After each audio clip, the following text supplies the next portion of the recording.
Good morning.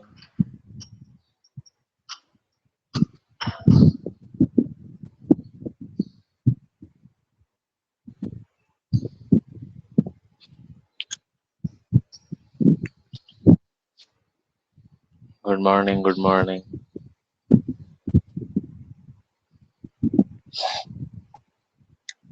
हाँ, थोड़ा सा जल्दी शुरू कर दिया ना। 2 मिनट रुक जाओ आप। अरे वो नेट का इशू रहता है, अब क्या करें। उसी कारण तो।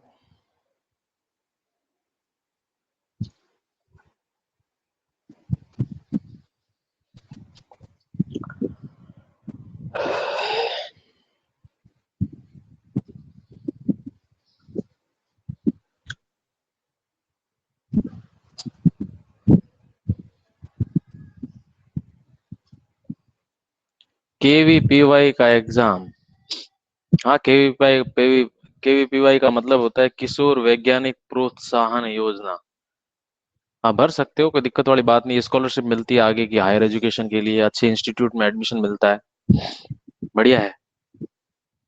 फिजिक्स, केमिस्ट्री और मैथ या बायो जो भी आपके है स्ट्रीम, उसकी तैयारी करो ग्रेजुएशन के लिए या कोई भी स्पेशल कोर्स के लिए। जब भी आप साइंस फील्ड में आगे की तरफ जाओगे तो आपको गवर्नमेंट काफी कुछ देती है। इस एग्जाम का सिलेबस वैसे तो साइट पे आप देखना वही है, नीट आईआईटी वाला सिलेबस होता है और कुछ नहीं होता।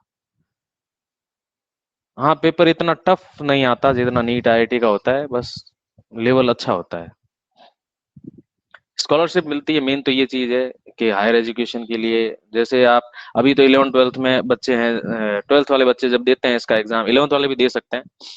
तो आप ग्रेजुएशन करते हो तो ग्रेजुएशन के लिए आपको अच्छे से, क्योंकि सीटें अच्छी होती है, अच्छी खासी होती है ग्रेजुएशन के लिए, तो वहाँ पे स्कॉलरशिप ज्यादा बच्चों को मिलती है। और जैसे जैसे आप, जैसे मान लो आप सोच रहे हो कि मैं 12th के बाद में ग्रेजुएशन कर लूँ फिर स्कॉलरशिप की तरफ जाऊँ, तो जब ग्रेजुएशन में अगर आप जाओगे तो आपके लिए सीट्स कम हो जाएगी। अब ग्रेजुएशन करने के बाद में आप सोच रहे हो कि मैं तो अब एमएससी वगैरह करूंगा या करूंगी, तब ये एग्जाम क्रैक करेंगे, तो एमएससी के अंदर और सीटें कम हो जाती है। मतलब 11 12 से स्टार्ट होके आप एमएससी के एंट्रेंस एग्जाम तक इसमें कभी भी अप्लाई कर सकते हो। बस ये है कि 11 12 से जब कर रहे हो तो आपके लिए बढ़िया रहेगा। क्यों, 12th में क्या है, 12th में कुछ नहीं है, 12th क्रैक ही है। यही तो एग्जाम में आते हैं जो आप 11 12 में पढ़ते हो।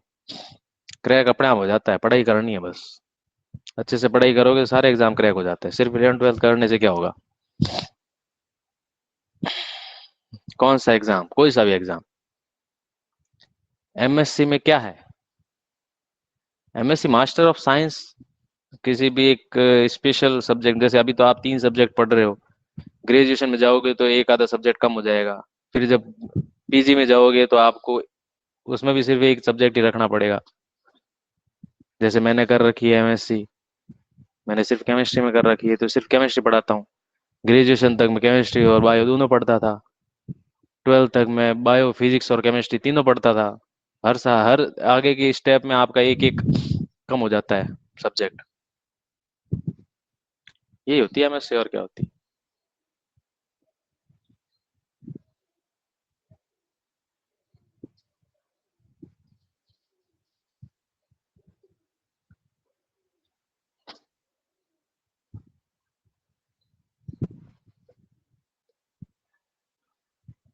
क्या लिख रहा है पता नहीं विवेक। फिजिक्स में कुछ नहीं किया मैंने।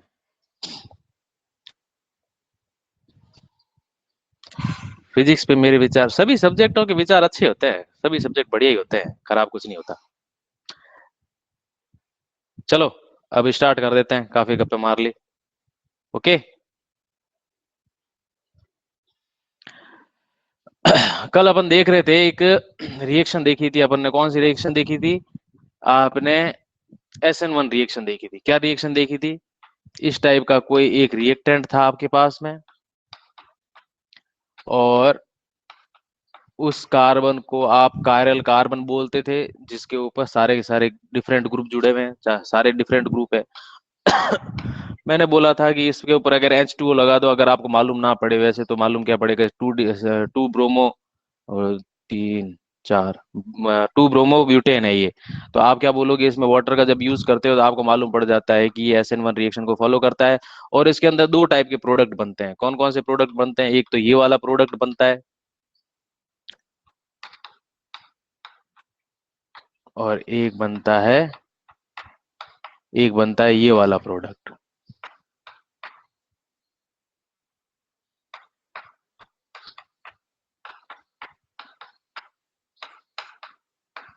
दोनों प्रोडक्ट बनते हैं।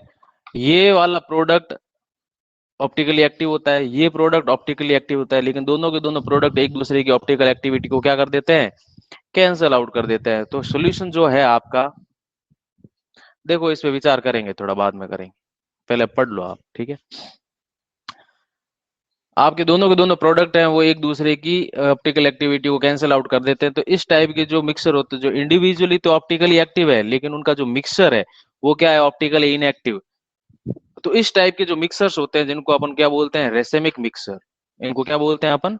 Racemic mixture. रेसेमिक मिक्सचर आपके ऑप्टिकली एक्टिव इंडिविजुअल होते हैं, लेकिन उनका जो मिक्सर होता है वो आपका क्या होता है? Optically inactive. ये ऑप्टिकली इनएक्टिव क्यों बोल रहा हूं? क्योंकि इंडिविजुअल तो ऑप्टिकल एक्टिव है, लेकिन मिक्सर के अंदर दोनों चीजें एक दूसरे को कैंसिल आउट कर देती है, तो ये ऑप्टिकली इनएक्टिव हो जाता है। तो इस टाइप के जो मिक्सर होते हैं, जिसको अपन क्या बोलते हैं? Racemic mixture. और इस टाइप का जो प्रोसेस होता है जिसके अंदर इनका फॉर्मेशन होता है, उनको रेसेमाइजेशन बोलते हैं। उनको क्या बोलोगे आप? रेसेमाइजेशन। उनको क्या बोलोगे आप?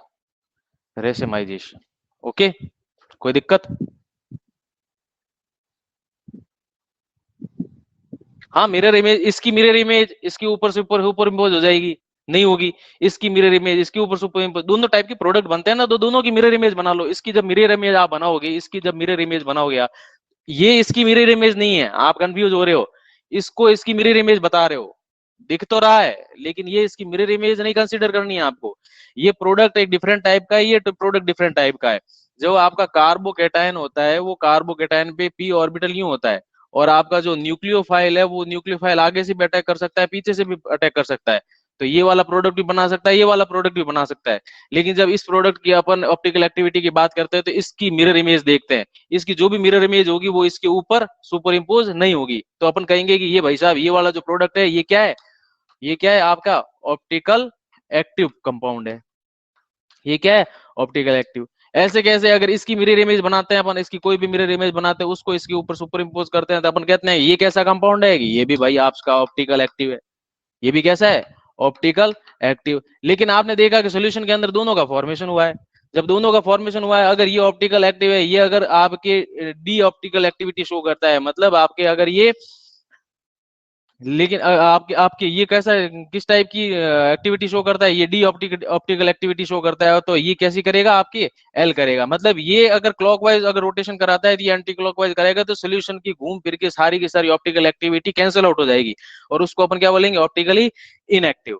तो इस टाइप के ऑप्टिकल एक्टिव कंपाउंड का जो मिक्सचर होता है, उनको अपन क्या बोलते हैं? Racemic mixture. ध्यान देना, इसकी ऑप्टिकल एक्टिविटी जो दोनों का रेशियो होता है, वो 50-50 होना चाहिए। क्या होना चाहिए?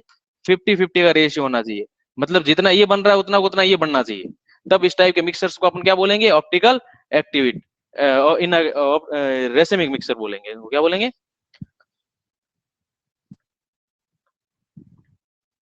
हर कार्बन भी ऑप्टिकल दो प्रोडक्ट बनाएगा। हर कार्बन सेंटर में होगा कार्बन। क्या बोल रहे हो तुम? हर कार्बन? कौन सा हर कार्बन बनाएगा? मैं सिर्फ उस कार्बन की बात कर रहा हूँ। ऑप्टिकल एक्टिविटी सिर्फ वही कार्बन शो करता है जो कायरल कार्बन होता है। गधों, क्यों मेरे से बुलवा रहे हो रे? 50 बार बता चुका हूँ, सिर्फ कायरल जो कार्बन होगा वही आपके ऑप्टिकल एक्टिविटी शो करेगा। अगर कायरल कार्बन नहीं है, उसके चारों ग्रुप सेम नहीं है, डिफरेंट डिफरेंट नहीं है, तो वो आपके ऑप्टिकल एक्टिविटी शो ही नहीं करेगा। सबसे पहले स्टार्टिंग तो यहां से करो कि कायरल है कि नहीं है। अगर कायरल है तो उसके प्रोडक्ट देख लो। प्रोडक्ट अगर डिफरेंट डिफरेंट टाइप के बनते हैं आपके, तो उसके अंदर रेशियो देख लो। अगर रेशियो उनका दोनों का 50-50 है, मान लिया इंडिविजुअल ऑप्टिकल एक्टिव है, ये इंडिविजुअल ऑप्टिकल एक्टिव है, लेकिन इनका मिक्सर तो एक दूसरे की ऑप्टिकल एक्टिविटी को कैंसिल आउट कर रहा है, तो उसको क्या बोलेंगे आप? Optical inactive. ऑप्टिकल एक्टिव्स का जो मिक्सचर होता है उसको अपन बोलते हैं रेसिमिक मिक्सचर, इस प्रोसेस को बोलते हैं रेसिमाइजेशन। क्या चीज है, इसमें कोई दिक्कत ही नहीं है ना। ये तो देखो, सबसे पहले ये चीज देखो, कायरल है कि नहीं है। अगर कायरल ही नहीं है तो ऑप्टिकल एक्टिविटी की बात ही क्यों कर रहे हो। कायरल में टू प्रोडक्ट नहीं जानते क्या। अब कायरल के अंदर सिर्फ SN1 रिएक्शन के अंदर ही दो प्रोडक्ट बनते हैं, ध्यान देना। SN2 में तो सिर्फ एक ही प्रोडक्ट बनता है और वो भी बैक साइड से अटैक करता है, दो प्रोडक्ट बन ही नहीं सकते। आप छोटी छोटी टर्म जब पढ़ाता हूं तो तुम्हारा दिमाग जाता कहां है, फिर छोटी छोटी चीज पूछते हो। तुम नहीं समझने वाले। सब बच्चों को समझ में आ गया।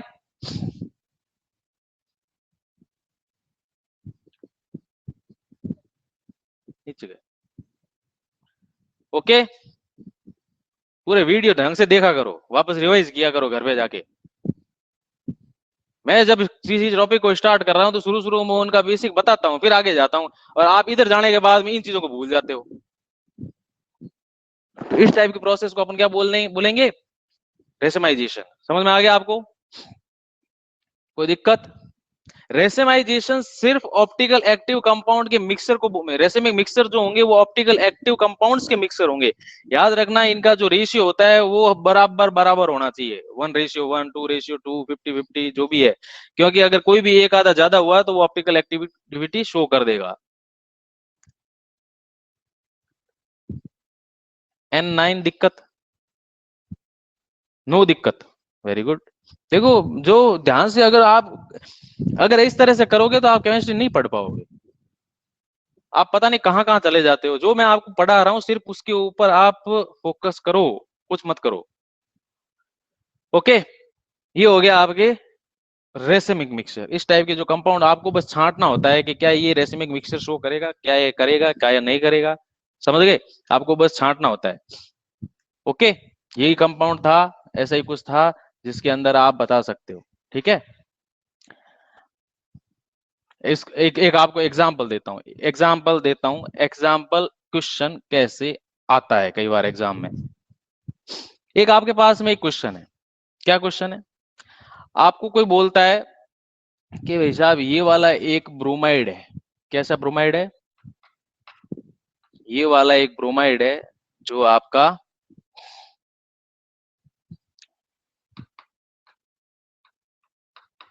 अभी थोड़ी देर पढ़ना है तो वही है।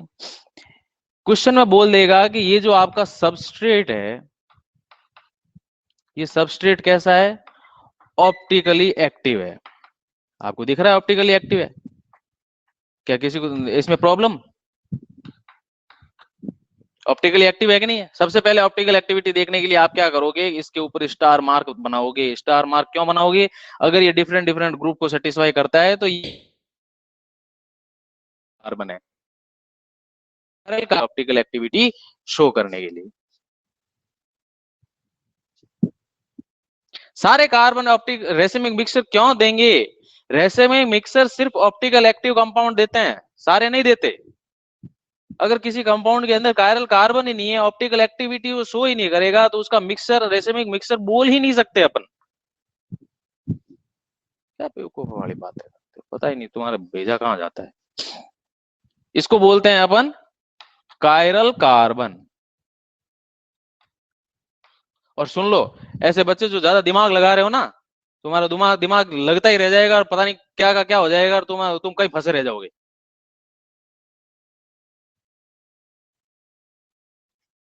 बस आप इतना ध्यान रखो कि जितना मैं पढ़ा रहा हूँ ना, थोड़ा अभी तो केमिस्ट्री शुरू हुई है। तुमको आइंस्टीन वगैरह, ये केमिस्ट्री के जो फिजिक्स वाले आइंस्टीन वगैरह है, उसकी इक्वेशंस आपकी केमिस्ट्री में भी आएगी। आपको आइंस्टीन नहीं बनना, आपको पहले अपने बेस क्लियर करने हैं। और बेस जितना मैं बता रहा हूँ ना, सिर्फ उसके ऊपर ध्यान रखो बस, और कुछ मत ध्यान रखो। ये आपका एक कायरल कार्बन है। अगर कायरल कार्बन है तो इसकी ऑप्टिकल एक्टिविटी होगी, ये ऑप्टिकल एक्टिव कंपाउंड है। अगर ये H2O, सेम ही क्वेश्चन को मैं दे रहा हूं, क्वेश्चन एग्जाम में किस तरह से आता है वो पूछते हैं। 2 bromide react with water. A bromobromide is act as a optical active compound. What is the nature of their products? What is the nature of their product, आपको पूछ ले कि इसके प्रोडक्ट का नेचर कैसा होगा। रिएक्टेंट तो आपका ऑप्टिकल एक्टिव है, रिएक्शन में आपको यहाँ पे वाटर लिख दिया, यहाँ पे SN1 रिएक्शन अगर नहीं लिखे तो भी आपको समझ में आ जाना चाहिए कि SN1 रिएक्शन की बात कर रहा है।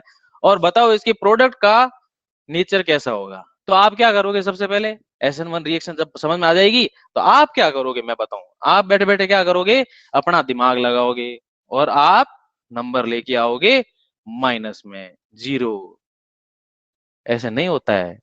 सबसे पहले ये देखो कि SN1 रिएक्शन के अंदर बनता है कार्बोकेटायन, और जब कार्बोकेटायन बनता है तो दोनों टाइप के प्रोडक्ट बनते हैं। आपको प्रोडक्ट ये वाले बनाने हैं, ऐसा प्रोडक्ट बनाना है। उसके अंदर Br लिख दिया था क्या मैंने, उसके अंदर आप OH कर देना, ठीक है ना। वो वाला लास्ट वाला जो क्वेश्चन था मैंने ध्यान नहीं दिया या तो उसका C2 CH2 CH3, ये H हो जाएगा और ये आपका क्या हो जाएगा CH3। ये क्यों हो जाएगा, क्यों आपको मालूम है इसके अंदर कार्बोकेटायन बनता है। अगर कार्बोकेटायन बनता है, अगर कार्बोकेटायन बनता है तो आपको मालूम है इसके अंदर वैकेंट p ऑर्बिटल होता है, और जो न्यूक्लियोफाइल जो OH है, न्यूक्लियोफाइल H2O आपका न्यूक्लियोफाइल OH देता है। तो OH जो न्यूक्लियोफाइल है वो यहाँ से भी अटैक कर सकता है, यहाँ पे अटैक कर सकता है, यानी कि दोनों टाइप के प्रोडक्ट बनाएगा। तो जब दोनों टाइप के प्रोडक्ट बनाएगा तो आप बताओ कि एक कंपाउंड तो जो है वो आपका as it is retention show कर रहा है। ये कैसे क्या शो कर रहा है, रिटेंशन। क्या कर रहा है, रिटेंशन। रिटेंशन शो क्यों कर रहा है, क्योंकि जैसा सबस्ट्रेट था एज इट इज शक्ल इसकी ऐसी ऐसी है, जहां पे ब्रोमाइड था उस जगह उठ के आपका क्या आ गया OH। तो इस टाइप के जो कंपाउंड होते हैं वो रिटेंशन कॉन्फ़िगरेशन शो करते हैं। वो क्या करते हैं, रिटेंशन कॉन्फ़िगरेशन शो करते हैं। लेकिन इसके साथ साथ आपको यह भी मालूम होना चाहिए कि बैक साइड से भी न्यूक्लियोफाइल अटैक कर सकता है। तो आपके पास में प्रोडक्ट ऐसा भी हो सकता है, प्रोडक्ट ऐसा भी हो सकता है क्या होता है C2H5, इस टाइप का प्रोडक्ट भी होगा। तो ये आपका इन्वर्जन प्रोडक्ट भी शो करता है। कैसा प्रोडक्ट, इन्वर्जन कॉन्फ़िगरेशन भी शो करता है। सिर्फ इन्वर्जन, सिर्फ एक इन्वर्जन की बात आ जाए जिसको अपन वाल्डन इन्वर्जन भी बोलते हैं, वो आपके SN2 का काम होती है। अगर सिर्फ इन्वर्जन प्रोडक्ट बन रहा है तो सिर्फ SN2 में बनेगा, लेकिन SN1 के अंदर आपका रिटेंशन प्रोडक्ट भी बनता है और इन्वर्जन प्रोडक्ट भी बनता है। तो अगर आपके ये वाला कंपाउंड इस कंपाउंड से डिफरेंट, इस अगर आपकी पोजीशन शो करता है, अगर ये वाला कंपाउंड आपके क्लॉकवाइज रोटेशन शो करेगा तो 100% नेगेटिव साइन यानी कि एंटी क्लॉकवाइज शो करेगा। तो ऑप्टिकल एक्टिविटी दोनों की होगी, लेकिन उनका जो मिक्सर होगा वो कैसा होगा, ऑप्टिकल इनएक्टिव। तो आपको क्या बोलोगे कि इसका जो प्रोडक्ट का जो नेचर होगा वो ऑप्टिकल इनएक्टिव होगा। ऐसा पूछेगा, क्वेश्चन ऐसे आते हैं रेसिमिक मिक्सर वगैरह। सेम ही क्वेश्चन को मैंने थोड़ा सा समझाया है कि क्वेश्चन की लैंग्वेज क्या होती है आपको, बस और कुछ नहीं। रेसिमिक मिक्सर, जब भी रेसिमिक मिक्सर की बात करूं तो इसका मतलब उसके अंदर डिफरेंट डिफरेंट टाइप की ऑप्टिकल एक्टिविटी रखने वाले कंपाउंड पहले से मौजूद हैं, लेकिन सब एक दूसरे की गर्दन काटने में लगे हुए हैं। वो इधर घूम रहा है तो दूसरा इधर घूम रहा है, बस ऐसी बात है और कुछ नहीं है। ओके, आगे चलें, नेक्स्ट करें।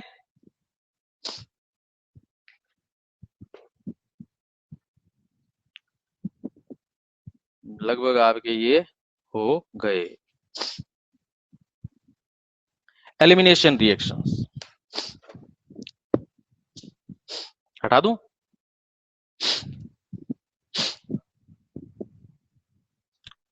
हाँ, रिटेंशन एंड इन्वर्जन दोनों होंगे।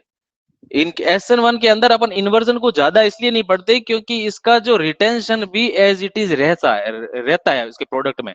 लेकिन जब SN2 की बात करते हैं तो उसमें रिटेंशन के तो 0 चांस होते हैं, उसमें सिर्फ इन्वर्जन प्रोडक्ट बनता है। ये चीज बहुत कम लोग बताते हैं और बहुत कम लोग इसलिए पढ़ते हैं क्योंकि अगर इसको भी पढ़ना शुरू करते हैं तो वो कहेंगे सर ये तो SN1 में भी बनता था तो SN2 में बन रहा है, तो इसमें डिफरेंस क्या है। डिफरेंस ये है कि इसके अंदर रिटेंशन प्रोडक्ट भी बनता है और कुछ नहीं है। ये प्रोडक्ट भी बनता है, इसका मैंने रीजन बता दिया था आपको।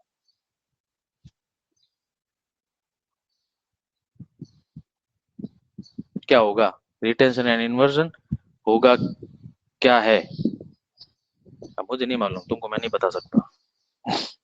आगे करते हैं, तो वीडियो वापस देख लेना। पहली बात तो पढ़ते नहीं हो, अब देख लो, लगभग 80 बच्चों के बीच में आपको कुछ बोलूंगा मैं। नेक्स्ट है अपना जो रिएक्शंस हैं वो आपकी है एलिमिनेशन रिएक्शन, एलिमिनेशन रिएक्शन।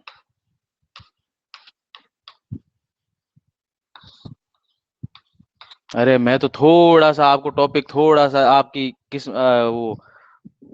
किस्मत अच्छी है कि आपको थोड़ा बहुत एक्स्ट्रा बता रहा हूँ, बाकी मैं तो सीधे सीधे ऐसी गाड़ी चला दूं, मेरे तो कब के चैप्टर हो जाते, 3-4 चैप्टर पूरे कर देता। एलिमिनेशन रिएक्शन के अंदर आपको बेसिक चीजें क्या क्या ध्यान रखनी है, इसके अंदर कुछ टर्म्स आपको याद रखनी है कि अगर ये कंडीशंस होंगी तो ये एलिमिनेशन रिएक्शन होगी, नहीं तो नहीं होंगी। इसके अंदर आपके बीटा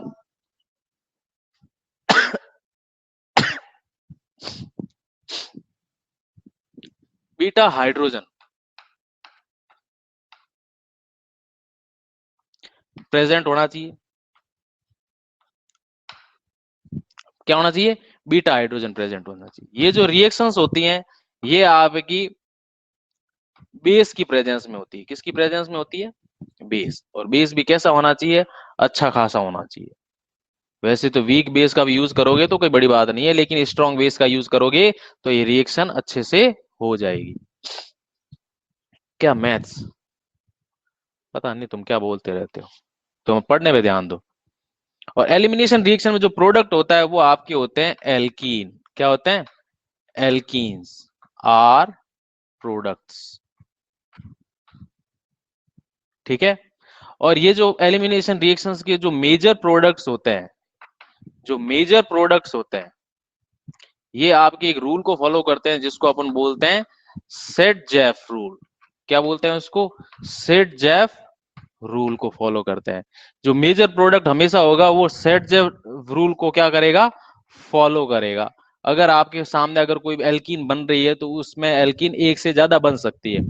और कौन सी एल्कीन ज्यादा बनेगी? जो सेट जेफ रूल को फॉलो करेगी। और सेट जेफ रूल और कुछ नहीं है, जो स्टेबिलिटी शो करता है, जो मेजर स्टेबल एल्कीन होती है। मैं आपको बताऊंगा, इसका एग्जांपल भी लेके बताऊंगा।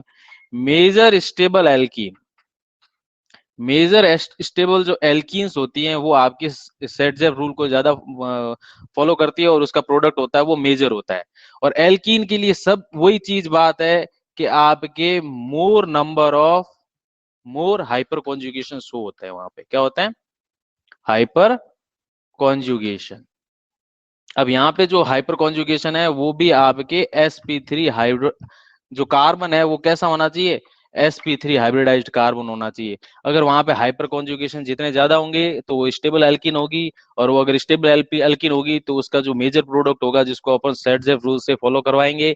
और इसमें आप बेस का यूज करते हो, बिना बेस के रिएक्शन होती नहीं है।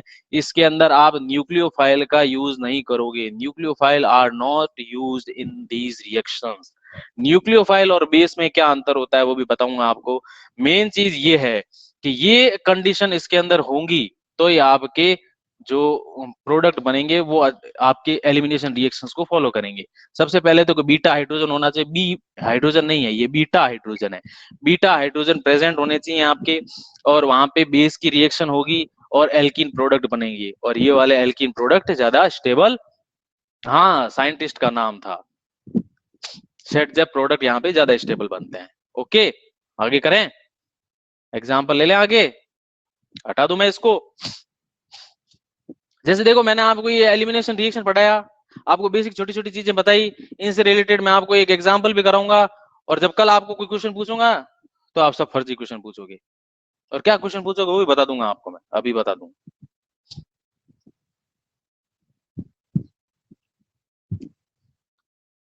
इन रिएक्शन को बढ़ाने से पहले मैं आपको एक बेसिक चीज और बता देना चाहता हूं कि बेस और न्यूक्लियोफाइल में क्या डिफरेंस होता है। इसको हटा दूं मैं? क्या इसको हटा दूं?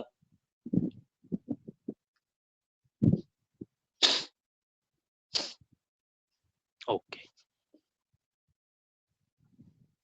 कोई बता सकता है डिफरेंस क्या है न्यूक्लियोफाइल में और बेस में? बताओ, खुशी बताओ, डिफरेंस बताओ आप मेरे को बेस में और न्यूक्लियोफाइल में। एक बेस में डिफरेंस बताओ, एक न्यूक्लियोफाइल में डिफरेंस बताओ। बेस होता है, ये भी आपके इलेक्ट्रॉन रिच स्पीसीज होती है। ये क्या होती है? इलेक्ट्रॉन रिच स्पीसीज होती है। और न्यूक्लियोफाइल भी आपका क्या होता है? यस सर, आपके इलेक्ट्रॉन रिच स्पीसीज होती है। अब मुझे ये डिफरेंस बताओ कि न्यूक्लियोफाइल क्या होता है और बेस क्या होता है? आयनिक कंपाउंड होता है। अरे न्यूक्लियोफाइल और ये न्यूक्लियोफाइल और बेस दोनों के दोनों इलेक्ट्रॉनिकली रिच स्पीसीज होती है। ये आपके रिएक्शन में पार्टिसिपेट करके प्रोडक्ट का फॉर्मेशन करती है और कुछ नहीं करती। Base give only OH minus and nucleophile give negative species. क्या बोल रहे भगवान जाने। बेस होते हैं ऑलवेज, ध्यान रखना, always abstract H plus ion. ध्यान रखना, बेस होते हैं वो सिर्फ H प्लस आयन को एब्स्ट्रैक्ट करते हैं। और न्यूक्लियोफाइल होते हैं, दीज आर अटैकिंग स्पीसीज। क्या है ये क्या है आपके? अटैकिंग स्पीसीज है। आपने जब SN1 और SN2 रिएक्शन देखी थी तो मैं हमेशा क्या बोल रहा था कि एक न्यूक्लियोफाइल है, वो न्यूक्लियोफाइल आपका सबस्ट्रेट होगा, उस सबस्ट्रेट के ऊपर आके अटैक करेगा। यहाँ पे मैं हमेशा क्या करवाता था? अटैक करवाता था। क्या करवाता था? अटैक। और वहां पे वो न्यूक्लियोफाइल क्या करता था? सबस्ट्रेट के किसी नेगेटिव चार्ज वाले स्पीसीज को रिप्लेस कर देता था।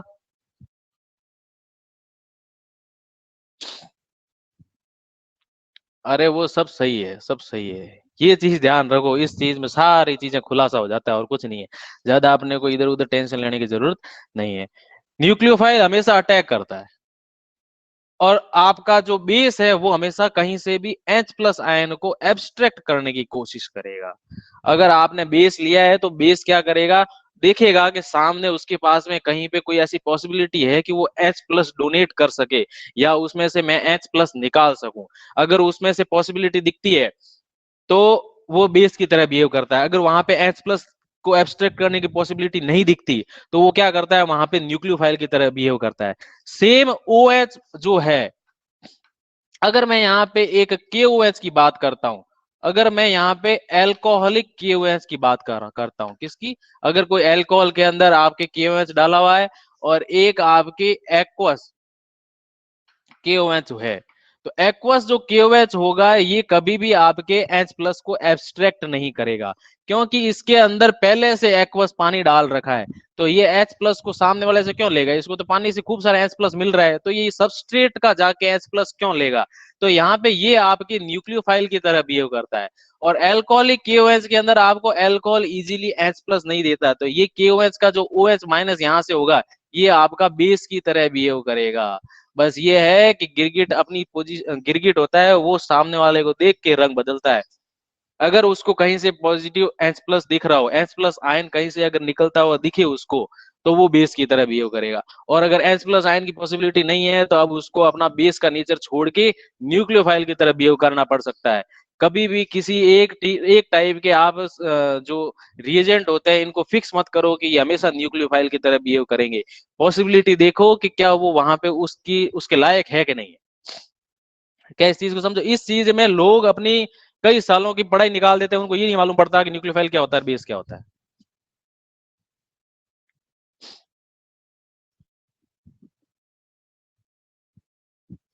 ओके, आगे चले। न्यूक्लियोफाइल और बेस में समझ गए ना आप? जब भी अपन SN1 रिएक्शन SN2 रिएक्शंस की बात करते हैं तो वहां पे न्यूक्लियोफाइल की बात करते हैं, और एलिमिनेशन रिएक्शन में मैं बेस की बात करूंगा। ओके,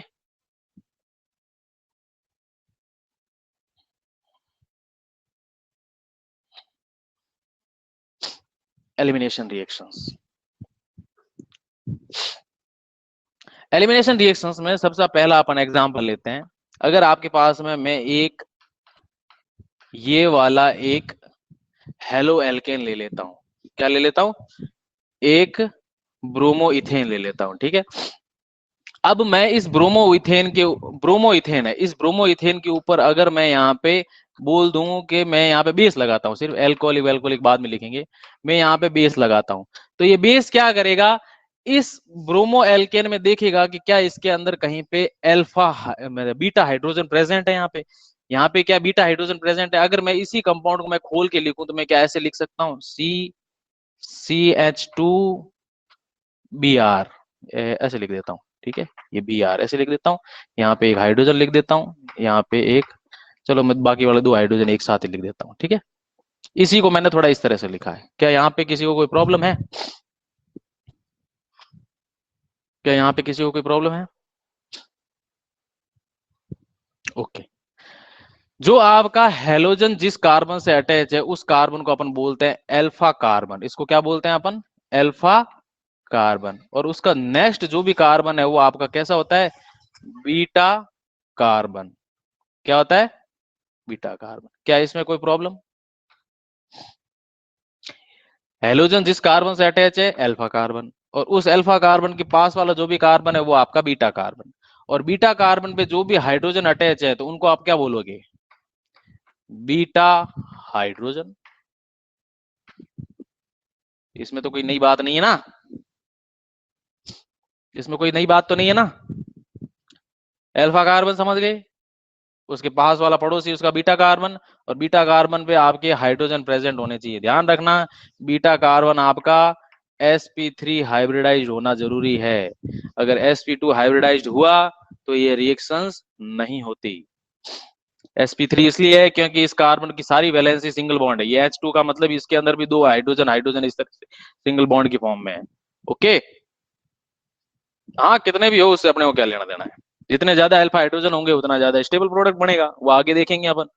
अब जब भी मैं इसके ऊपर किसी बेस की रिएक्शन कराता हूं, किसी भी बेस की रिएक्शन कराऊंगा तो बेस का काम क्या है?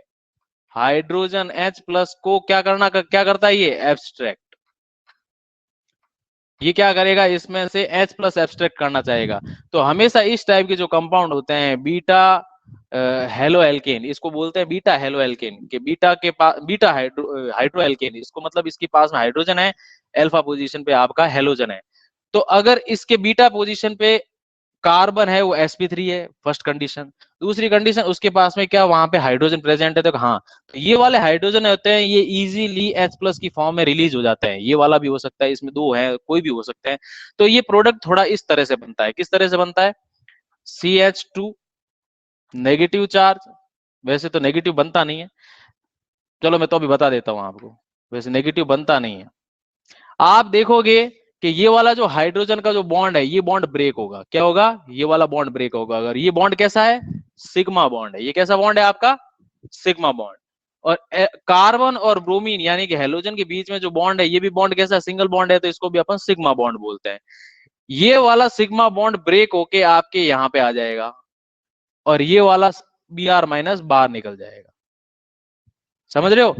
यहाँ पे जब डबल बॉन्ड का फॉर्मेशन होगा तो आप कहोगे सर डबल बॉन्ड का फॉर्मेशन किया, और डबल बॉन्ड का फॉर्मेशन हुआ तो साथ में क्या निकला? यहाँ से H प्लस निकला, यहाँ से Br माइनस निकला, तो आपको प्रोडक्ट साथ में बाई प्रोडक्ट HBr मिल गया, जिसकी अपने को ज्यादा दिमाग लगाने की जरूरत नहीं है। बाई प्रोडक्ट क्या बन रहा है अपने को उससे कोई लेना देना नहीं है। तो इसमें आपने देखा कि एल्कीन बनी एल्कीन। हाँ वापस बता दूंगा, एक बार बताने तो दो आपको। अल्फा हाइड्रोजन अल्फा, सबसे पहले तो आपके हेलोजन जिस कार्बन से अटैच है उसके पास में देखना है क्या sp3 कार्बन है क्या? हाँ सर sp3 कार्बन पड़ा है। उस sp3 कार्बन को अपन बीटा कार्बन बोलते हैं। अब इस कार्बन पे आपके हाइड्रोजन प्रेजेंट होने चाहिए। अगर हाइड्रोजन प्रेजेंट है तो उन हाइड्रोजन को अपन बोलेंगे बीटा हाइड्रोजन।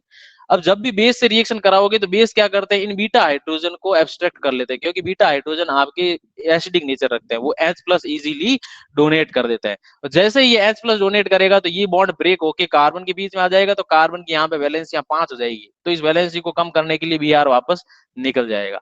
तो यहाँ से एक तो H प्लस निकला और यहाँ से एक Br निकला। तो आपने देखा कि यहाँ पे एक एल्कीन का फॉर्मेशन हो गया। एल्कीन के फॉर्मेशन में आपने देखा कि क्या हुआ, दो तो आपके सिग्मा बॉन्ड थे। क्या थे? Sigma bonds break. कितने ब्रेक हुए? कि सब दो हुए। पाई बॉन्ड फॉर्मेशन कितना हुआ? पाई बॉन्ड कितने फॉर्म हुए? कि सर एक बॉन्ड फॉर्म हुआ। ये कई बार एग्जाम में पूछ लिया जाता है कि एलिमिनेशन रिएक्शन में कितने सिग्मा बॉन्ड ब्रेक होते हैं और कितने पाई बॉन्ड का फॉर्मेशन होता है। ओके, कोई प्रॉब्लम? कोई प्रॉब्लम?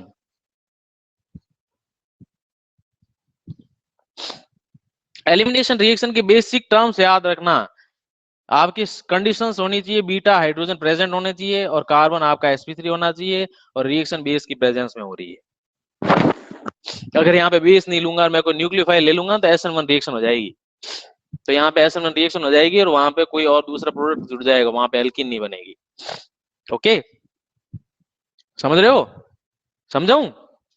अगर मान लो मैं इसी CH3 CH2 Br की रिएक्शन अगर किसी न्यूक्लियोफाइल से कराता तो यहाँ पे आपके क्या बनता? ये न्यूक्लियोफाइल ये बाहर निकलता तो आपको प्रोडक्ट क्या मिलता? CH3 CH2 nucleophile. तो इस टाइप की रिएक्शंस जो न्यूक्लियोफाइल के कारण होती है, तो न्यूक्लियोफाइल क्या करता है? खुद जुड़ता है और किसी दूसरे को निकालता है, इस टाइप का प्रोडक्ट बनेगा। लेकिन यहाँ पे न्यूक्लियोफाइल की जगह बेस ले लोगे तो बेस यहाँ पे एल्कीन बना देगा। हाँ, हर बार इतने ही बॉन्ड टूटेंगे, लेकिन प्रोडक्ट की जो आपके वो नंबर्स होंगे, अमाउंट होंगे, वो डिफरेंट डिफरेंट टाइप के प्रोडक्ट भी बनते हैं यहाँ पे। मैंने तो एक सबसे छोटा एग्जांपल, सिर्फ 2 कार्बन का एग्जांपल लिया। अगर मैं यहाँ पे ज्यादा कार्बन का एग्जांपल लूंगा तो आपको प्रोडक्ट ज्यादा मिलेंगे, वो भी एग्जांपल करा रहा हूँ। ये समझ गए आप? ये सब्स्टिट्यूशन रिएक्शन है, ये एलिमिनेशन रिएक्शन है। रिएक्टेंट सेम है, रिएक्टेंट सेम है। बेस होता है वो भी इलेक्ट्रॉनिकली रिच स्पीसीज होती है, न्यूक्लियोफाइल भी इलेक्ट्रॉनिकली रिच स्पीसीज होती है, लेकिन प्रोडक्ट दोनों में डिफरेंट बनते हैं, ये ध्यान रखना। देखो, हाँ वैसे बेस होता है वो बल्कि होना चाहिए, लेकिन बल्कि ना भी हो तो कोई बात नहीं। अगर बेस आपका स्ट्रांग है, स्ट्रांग बेस का मतलब उसके पास में इलेक्ट्रॉन डेंसिटी बहुत ज्यादा है H+ को एक्सट्रैक्ट करने की। वैसे ये सारे के सारे आपके बल्कि हो कोई जरूरी नहीं है। KOH क्या होता है? एल्कोहलिक KOH क्या होता है? बल्कि होता है, छोटा सा ही तो होता है। आपकी बुक के अंदर वो बल्कि का एग्जाम्पल लिया हुआ है, इसलिए ये कोई जरूरी नहीं है। ओके, करते हैं एक एग्जांपल और करते हैं। बल्कि होगा तो क्या होगा, उसमें पॉसिबिलिटी थोड़ी इंक्रीज हो जाती है, और कुछ नहीं। हटा दूं इसको? सेट जेफ रूल की यहां पे कोई बात हुई? नहीं हुई। कर ले, सेट जेफ रूल की बात कर ले। नहीं? क्यों भाई, ऐसा क्या हो गया? अभी तो 9:20 ही हुए हैं। चलो कर लेते हैं, सेट जेफ की बात भी कर लेते हैं। आपके पास में एक रिएक्टेंट है,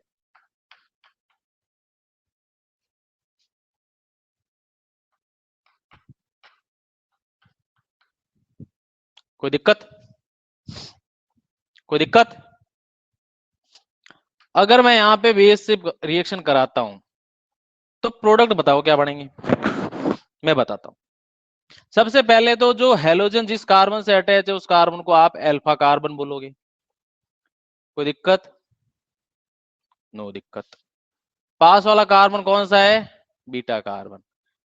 इसके पास में तो ये भी बैठा है, तो ये भी तो बीटा कार्बन होगा। होगा कि नहीं होगा? ओके। अब अगर इस बीटा कार्बन की बात करूं तो इस बीटा कार्बन पे भी आपके sp3 हाइब्रिडाइज्ड कार्बन है, ये भी आपका sp3 हाइब्रिडाइज्ड कार्बन है। इसके पास में भी हाइड्रोजन प्रेजेंट है, इसके पास में भी हाइड्रोजन प्रेजेंट है।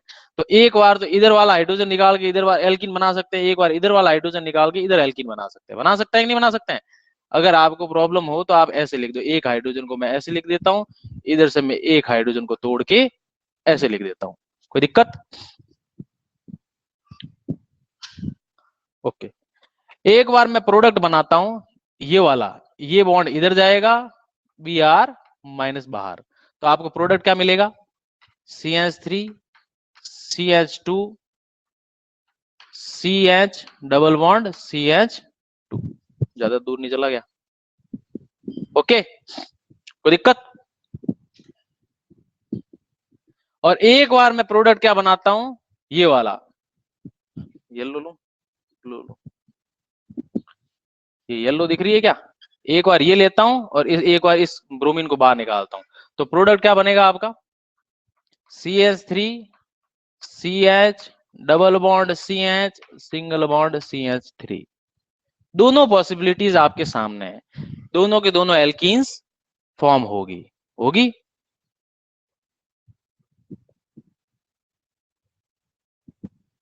हाँ, CH2 होगा। Br ज्वाइन है जिसमें, क्या Br ज्वाइन है यहाँ पे? CH2 होगा, यूं बोल रहा है? क्यों भाई? इस कार्बन के पास में 3 वैलेंस या पहले सेटिस्फाई है, एक हाइड्रोजन ही तो हुआ, CH2 क्या होंगे? ये वाला CH3 लिखा हुआ है, देखो CH2 एक हाइड्रोजन, यहाँ पे मैंने थोड़ा खोल के लिख दिया। यहाँ पे देखो 1 2 3 1 2 3, हाँ यहाँ पे एक ही होगा, क्या एक का होगा? CH2 होगा। ये एक, ये दो, ये तीन, ये चार, चार हो गए ना, बराबर ही तो है, क्या दिक्कत है? एक बार मैं इस साइड का प्रोडक्ट बनाता हूं तो ये प्रोडक्ट बनता है, एल्कीन बनती है। एक बार ये वाला हाइड्रोजन अगर निकल के ये Br बाहर निकलता है तो ये एल्कीन बनती है। दोनों के दोनों एल्कीन आपने देख ली। अब यहाँ पे बात आ जाती है सेटजेफ की। सेटजेफ ने क्या कहा कि जो एल्कीन सबसे ज्यादा हाइपर कॉन्जुगेशन शो करेगी, या जिस एल्कीन के पास में ज्यादा H+ आयंस होंगे, वो आपकी ज्यादा स्टेबल होगी। आप देखो जब इस एल्कीन की बात करते हो तो इस एल्कीन जहां पे भी डबल बॉन्ड बनाए उन दोनों कार्बन को ऐसे बॉक्स बना लो, ठीक है? सेटजेफ, उसको क्या बोलते हैं? सेटजेफ। सेटजेफ, इस साइंटिस्ट का नाम क्या था? सेटजेफ।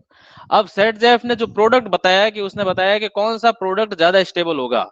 उसने कहा कि जिस एल्कीन के पास में मैक्सिमम नंबर ऑफ H+ ये हाइपर कॉन्जुगेशन होगा या हाइड्रोजन होंगे, वो आपकी मोर स्टेबल या मेजर प्रोडक्ट उस एल्कीन का बनेगा।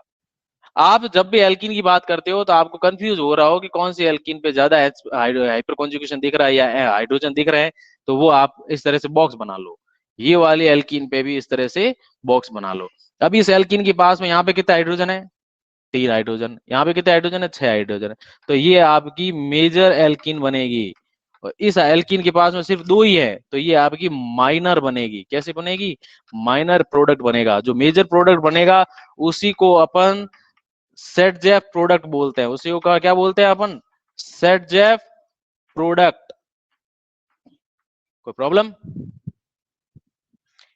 जो मेजर प्रोडक्ट होता है उसको अपन क्या बोलते हैं? Saytzeff product. और जो माइनर प्रोडक्ट है उसको आप अपना नाम दे देना। ओके, कोई दिक्कत?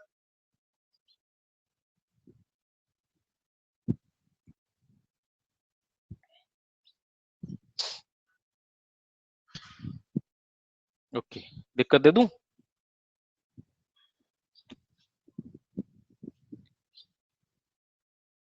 कश्यप बता रहा हूं मेजर माइनर का डिफरेंस एक बार और बार। चलो मेजर माइनर का देखो। जब भी आप इसमें एल्कीन बनाओ तो जितनी भी पॉसिबिलिटीज आपको दिख रही है वो सारी एल्कीन्स बना दो। आपको डिफरेंट डिफरेंट जो भी एल्कीन्स बन रही है। अगर इस ब्रोमीन की बात करते हैं, इस ब्रोमीन को जब निकालोगे तो इसके पास में यहाँ पे बीटा कार्बन पे बीटा हाइड्रोजन प्रेजेंट है, तो एक बार इस हाइड्रोजन को निकालो, यहाँ पे डबल बॉन्ड बनाओ। एक बार इस हाइड्रोजन को निकालो, यहाँ पे डबल बॉन्ड बनाओ। यहाँ वाला डबल बॉन्ड ये बना दिया, यहाँ वाला डबल बॉन्ड ये बना दिया। तो आप देखो कि जिस एल्कीन के पास में maximum number of hydrogen present हो तो वो आपकी मेजर प्रोडक्ट होगा। इस एल्कीन का यानी जो कार्बन डबल बॉन्ड कार्बन है उसको आप बॉक्स बना लो, और उस एल्कीन के पास में कोई भी कार्बन देख लो, उसके पास में कितने हाइड्रोजन है उनको काउंट कर लो। यहाँ पे आप देखते हो कि सिर्फ 2 ही हाइड्रोजन है आपके पास, उसके आगे वाले नहीं देखने, सिर्फ जस्ट पास वाला कार्बन पे देखने हैं आपको। ओके, यहाँ पे देखो ये बॉक्स बना लिया अपन ने। इस एल्कीन के पास में जस्ट पास वाले कार्बन पे कितने हाइड्रोजन है, इसके पास में देखते हैं ये भी पास में ही है और ये भी पास में ही है। दोनों साइड में जो आपका है कार्बन है उसपे कितने हाइड्रोजन है वो काउंट कर लो। यहाँ पे 3 का हाइड्रोजन इस कार्बन पे है, 3 इस पे, तो 6 कार्बन है, 6 हाइड्रोजन प्रेजेंट है। इसके एल्कीन के पास में सिर्फ आपके 2 हाइड्रोजन प्रेजेंट है। तो जहां पे मैक्सिमम नंबर ऑफ आपके होंगे वो आपकी मेजर आपकी एल्कीन बनेगी। ओके, कोई दिक्कत नहीं। दिक्कत आप दे देते हैं आपको, दिक्कत दे दूं?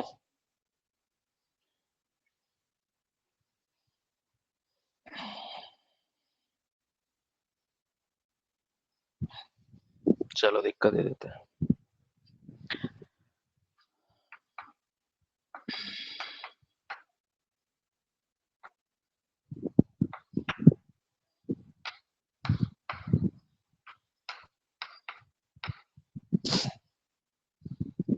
बताओ इसका प्रोडक्ट क्या बनेगा? इसका प्रोडक्ट क्या बनेगा? बेस बेस, बी आर नहीं, बेस। इसका प्रोडक्ट बताइए आप, इसका प्रोडक्ट बताइए।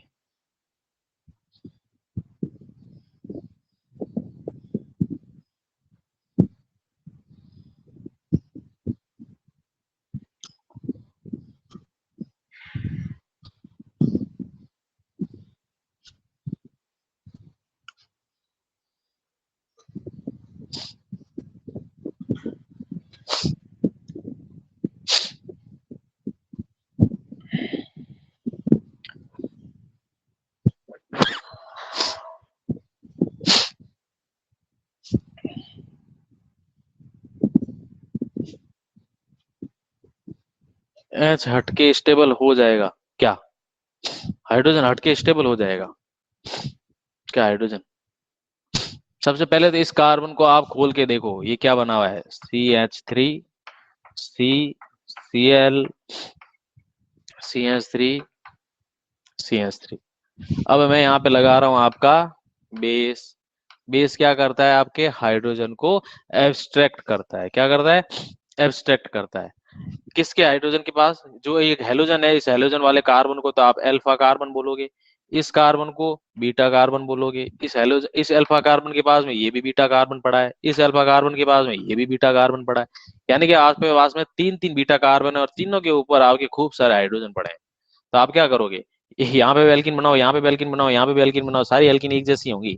देख लो आप, कोई भी एल्किन देख लो आप।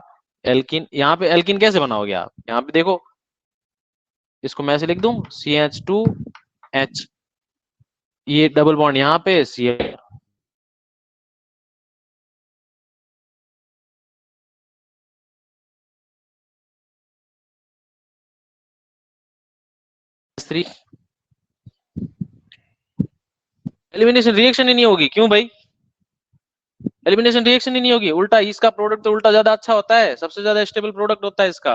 क्योंकि इस एल्कीन की अगर जब अपन अपन बात करते हैं तो इस एल्कीन के पास में कितने हाइड्रोजन है, वो अल्फा हाइड्रोजन है, कितने हैं? ये एल्कीन के पास में कितने आपके हाइपर कॉन्जुगेशन शो कर रहा है? 6 हाइपर कॉन्जुगेशन। मैक्सिमम स्टेबल होगा ये मेजर आपका प्रोडक्ट होगा। और कैसा प्रोडक्ट होगा? सेटजेफ प्रोडक्ट होगा, सेटजेफ प्रोडक्ट होगा।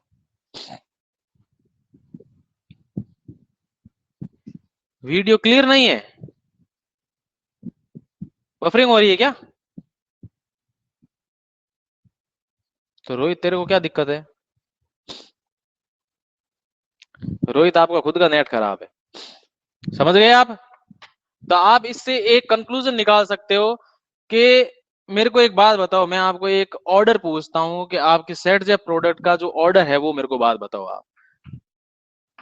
CH3, CH2, Br, ये आपका A है। आपका है CH3, CH2,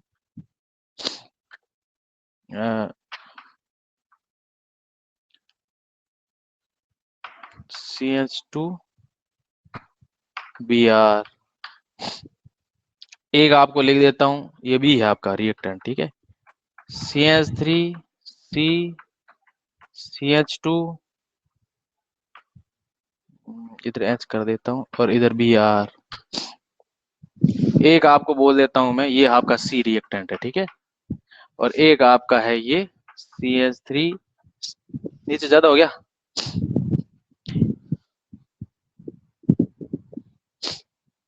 एक है आपका ये CH3, C, CH3, CH3 और Br, ये आपका है D। बताओ, जो स्टेबिलिटी का ऑर्डर होगा, जिस किसके प्रोडक्ट की स्टेबिलिटी का ऑर्डर मैक्सिमम होगा? मेजर स्टेबल जो प्रोडक्ट हैं उनका ऑर्डर बताओ आप। यानी इन रिएक्टेंट्स का जब भी आप एलिमिनेट प्रोडक्ट बनाओगे, कैसा प्रोडक्ट बनाओगे? एलिमिनेशन जो रिएक्शन करवा के जो प्रोडक्ट का फॉर्मेशन करोगे, उनका ऑर्डर क्या होगा? जिसके अंदर जितने ज्यादा स्टेबल एल्कीन बनेगी वो उतना ही ज्यादा स्टेबल प्रोडक्ट बनेगा। सबसे ज्यादा स्टेबल तो 3 डिग्री कार्बन वाला बनेगा, मतलब जिसके ऊपर ये अल्फा कार्बन में जितने ज्यादा आपके बीटा हाइड्रोजन होंगे वो उतना ही ज्यादा आपके एल्किन स्टेबल बनेगी। फिर 2 डिग्री, फिर 1 डिग्री, और सबसे कम तो ये होती है इस वाली बेचारी, ये जो अपनी सबसे पहले वाले एग्जाम्पल में जो आपकी ये वाली एल्किन बनी थी, मेरे को बात बताओ, इस एल्किन के पास में कहीं पे पास में हाइड्रोजन है? पास में हाइड्रोजन ही नहीं है इसके पास। तो ये वाली एल्किन होती है वो सबसे लीस्ट स्टेबल होती है। तो आपका आंसर हो जाएगा डी, ज्यादा आपका मेजर होगा डी, सी, बी और ए। ओके,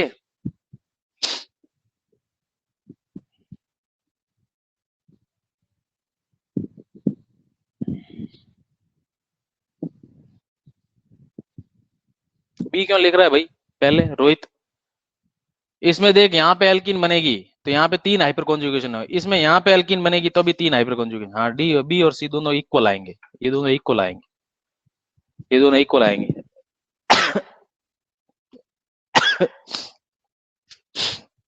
ओके, दोनों इक्वल आएंगे। आगे चले, ये दोनों इक्वल आएंगे, क्योंकि देखो इसकी एल्किन यहाँ पे बनेगी तो इसके पास में 3 हाइड्रोजन प्रेजेंट है। इसकी एल्किन अगर मान लो CH3 है रे, इसकी एल्किन अगर यहाँ पे बनाओगे आप तो इसके पास में भी 3 हाइड्रोजन ही बचेंगे, दोनों सेम ही बनेंगे। ओके, आगे चले, क्वेश्चन दूं आपको, क्वेश्चन कर लोगे?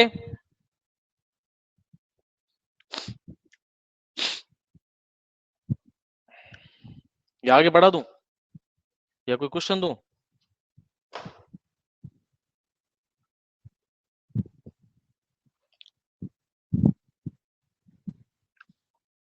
याद रखना जहां तक हो सके इस एल्केन, इस बेस को आप एक एग्जांपल याद रखना यहाँ पे, एल्कोहलिक KOH, एक एग्जांपल याद रखना। बाकी बेस जो भी होते हैं वो H+ को एब्स्ट्रैक्ट करते हैं, जो आपके ब्रॉन्ज स्टेट बेस होते हैं वो आपके H+ को एब्स्ट्रैक्ट करेंगे। आगे करें, छोटी छोटी चीजें यही है।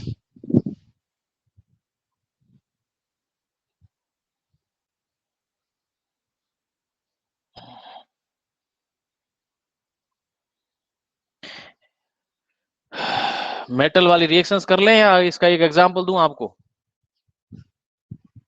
इसका एक एग्जांपल दूं करने को?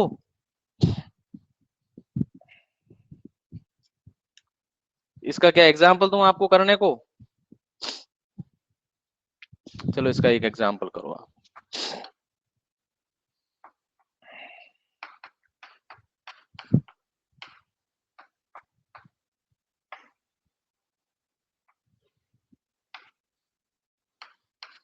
इस पे अगर मैं एक्वस KOH डालता हूं तो इसका प्रोडक्ट बना के बता दो मेरे को, इसका प्रोडक्ट बना के बता दो मेरे को, इसका प्रोडक्ट बना के बता दो आप।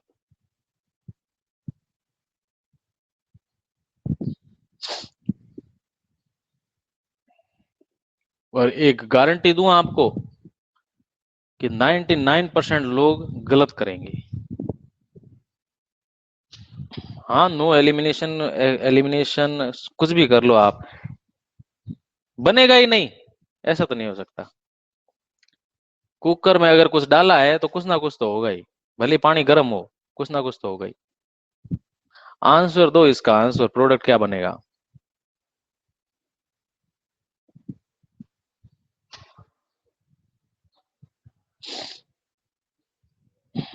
बनाओ बनाओ, आपको 2 मिनट का टाइम देते हैं।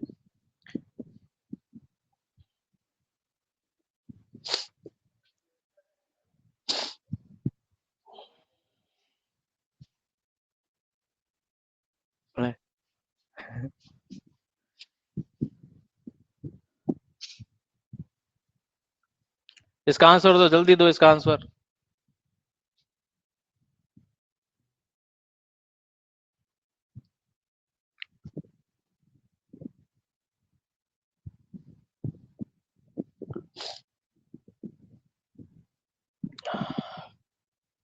प्रिंस ने बोला है मिथाइल प्रोपेनॉल। देखते हैं,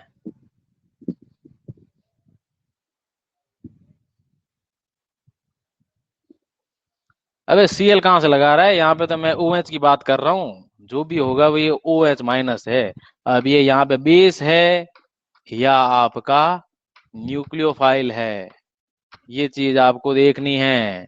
अगर मैं यहाँ पे एक्वस की बात करता हूँ तो न्यूक्लियोफाइल आपका क्या होगा, बेस तो किसी हालत में होगा नहीं, आपका न्यूक्लियोफाइल होगा। और न्यूक्लियोफाइल होगा तो आपके सब्स्टिट्यूशन न्यूक्लियोफिलिक रिएक्शंस होंगी।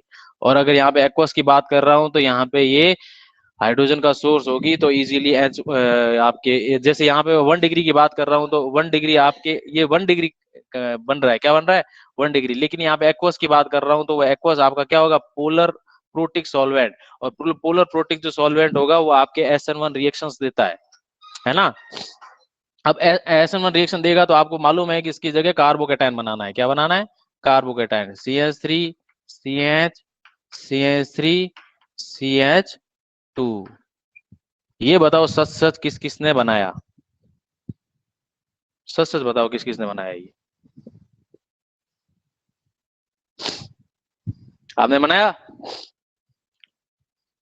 Very good. फिर क्या किया, वेरी गुड, देखो सच बोलते हैं वो बढ़िया है। और जो ये कह रहे हैं ना मैंने बनाया मैंने बनाया मैंने बनाया, वो आगे का प्रोसेस गलत कर रहे हैं। गलत क्या कर रहे हैं, मैंने क्या कहा था, ये कार्बोकेटाइन कैसा है, ये आपका जो कार्बोकेटाइन है इसके पास में आपके हाइपर कॉन्जुगेशन कितने दिख रहे हैं, आपके सिर्फ 1 हाइपर कॉन्जुगेशन दिख रहा है, यहाँ पे क्या दिख रहा है 1 हाइपर कॉन्जुगेशन। लेकिन आपको मालूम है कि यहाँ पे रीअरेंजमेंट पॉसिबल है, यहाँ पे क्या है रीअरेंजमेंट पॉसिबल है। ये अगर यहाँ पे आता है तो आप क्या देखते हो, CH3 और यहाँ पे एक पॉजिटिव चार्ज रीअरेंज कर जाता है।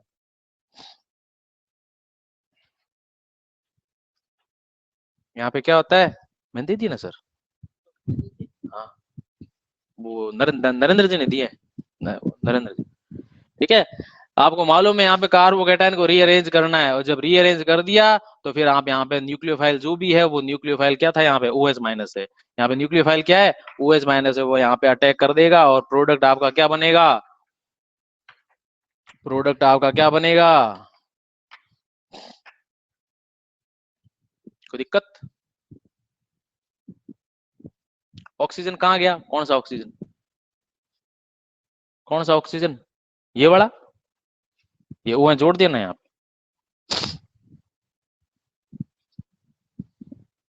तो पता नहीं तुमको क्यों नहीं दिख रहा ऑक्सीजन, मुझे दिख रहा है ये ऑक्सीजन, मैंने यहाँ पे लिखा है ये देखो। या तो तुम अपना इलाज कराओ, राजू चश्मे वाला आपके घर के पास रहता है, दुकान है ना चश्मे की, आंखें चेक कराओ आप। पुरानी चीजों को मत भूलो, केमिस्ट्री में यही है, जितना ज्यादा रिवाइज करोगे बार बार उन चीजों को ध्यान से देखोगे तभी क्वेश्चन कर पाओगे। तो सही है,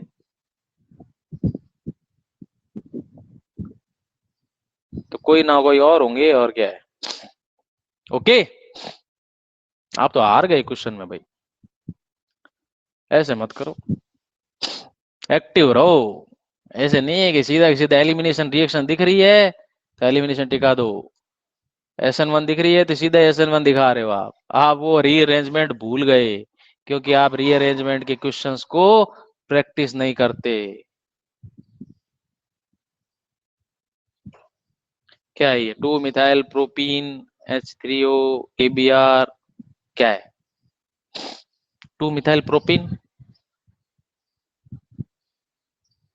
2 मिथाइल प्रोपीन क्या बना, हाँ 2 मिथाइल 2 प्रोपेनॉल, ये प्रोडक्ट बना है बना।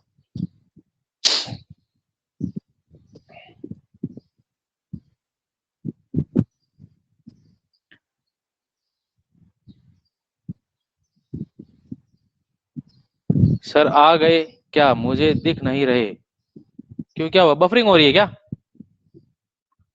बफरिंग हो गई क्या, क्या कॉपी भर गए, मैंने तो 4 पेज भरवाए हैं आज तक, कितनी गिनती की 15-20 क्लासें हुई है, तो क्या नहीं दिख रहा बताओ, क्या वो अभी कह रही थी ना खुशी, क्या नहीं दिख रहा,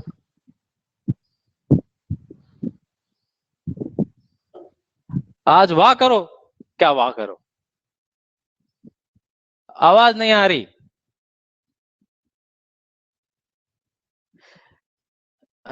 वैसे 15 मिनट है, कर दें क्या ऑफ? एक एक टॉपिक और बचा है कभी 15-20 मिनट का। बाय। अरे तेरी, तुमको तो बस कहना चाहिए, क्लास ऑफ करने का थोड़ा सा हिंट मिलना चाहिए आप लोगों को।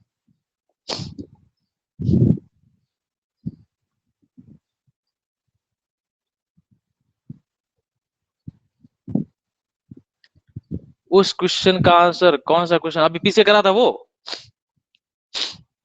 पता नहीं तुम्हारा तो वो कहाँ चला गया, मैं तो बहुत ज्यादा हो गई। वो अभी पीछे क्वेश्चन किया वो?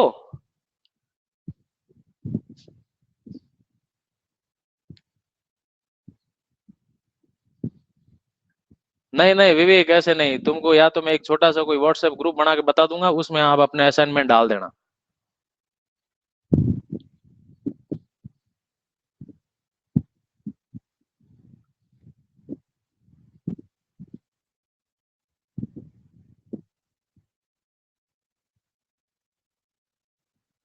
पता नहीं क्या लिख रहे हो।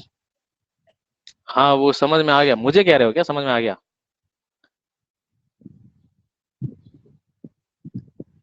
अब मैसेज बहुत ज्यादा हो गए, क्या करें, मुझे कुछ सुन दिख ही नहीं रहा था इसलिए मिस हो गया। ना मुझे नहीं मालूम मैंने अभी क्या लिखा था, मैंने क्या लिखा था पता नहीं। कार्बोकेटायन वाला, कार्बोकेटायन वाला। हाँ हाँ, आप जिनको जाना है वो जाओ, कोई छोटी मोटी प्रॉब्लम है तो वो पूछ लो। कार्बोकेटायन वाला कह रहे हो? कार्बोकेटायन में देखो रीअरेंजमेंट वाला मैंने एक दिन वीडियो बनाया भी था, आपको पढ़ाया भी था। देखो कार्बोकेटायन में क्या होता है, जिनको जाना है वो जा सकता है, बाकी मैं कार्बोकेटायन को ही वापस बता रहा हूँ कि अगर आपके पास में कोई इस तरह का, अगर आपके पास में कोई ग्रुप है, ठीक है, यहाँ पे एक हाइड्रोजन हटा रहा हूँ, यहाँ पे CH3 अटैच कर रहा हूँ। क्या रीअरेंजमेंट वाली आपने क्लास ली नहीं क्या? रिएक्शन विद मेटल कराएंगे कराएंगे कराएंगे, सब करा दूंगा मैं, आप टेंशन मत लो। तो इसमें क्या होता है, जब भी आप कोई न्यूक्लियोफाइल की प्रेजेंस में रिएक्शन करा रहे हो, और न्यूक्लियोफाइल की प्रेजेंस में जब भी रिएक्शन करा रहे हो, अगर वो SN1 रिएक्शन है तो आपको मालूम है वहां पे कार्बोकेटायन का फॉर्मेशन होता है। ये चीज आपको ध्यान में रखनी है, ठीक है?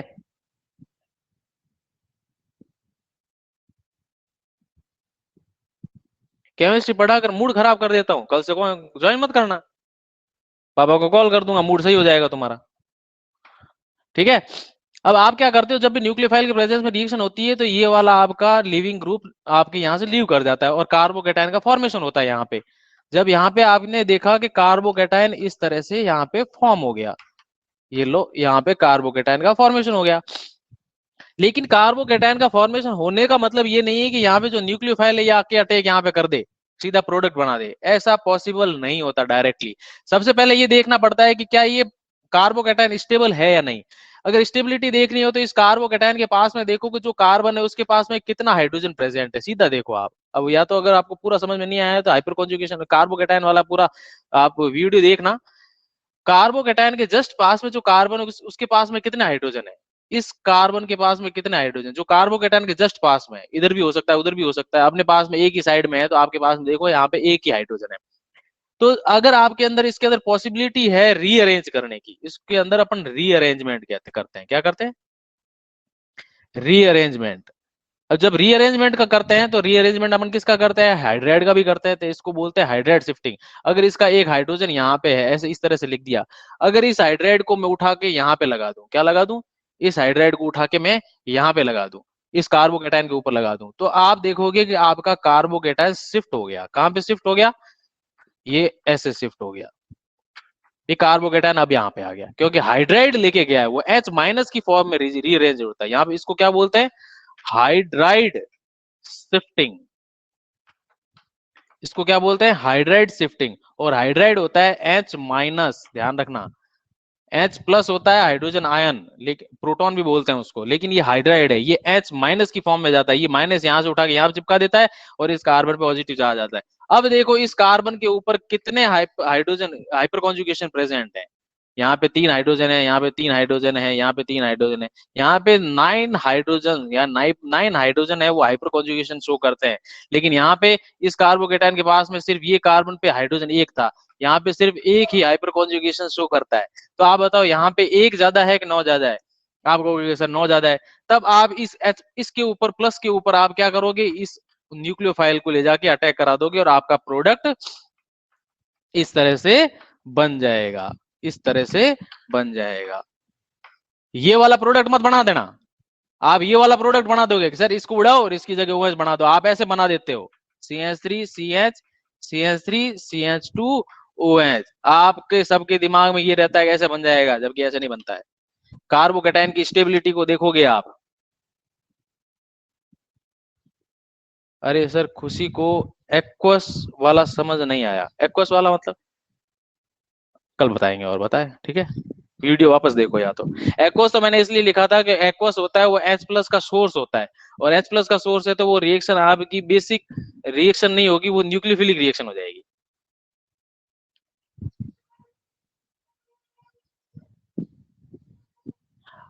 देखो खुशी, मेरी बात सुनो, क्या आपने सारे वीडियो देखे?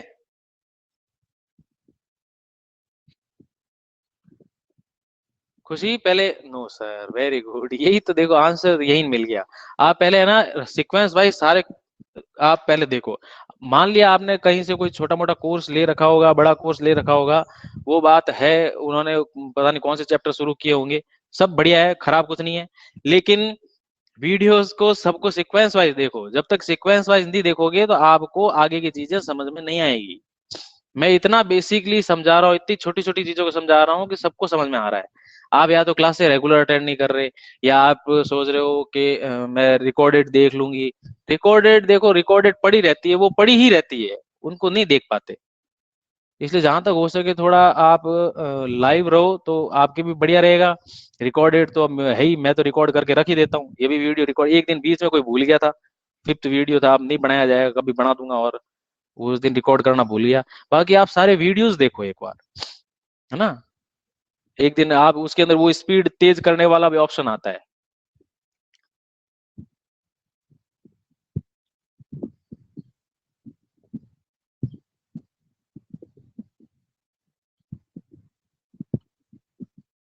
हाँ कोई बात नहीं, गंगानगर गए थे तो आप बस में बैठे बैठे देख लेते, खाना खाते टाइम देख लेते, घूमते फिरते देख लेते।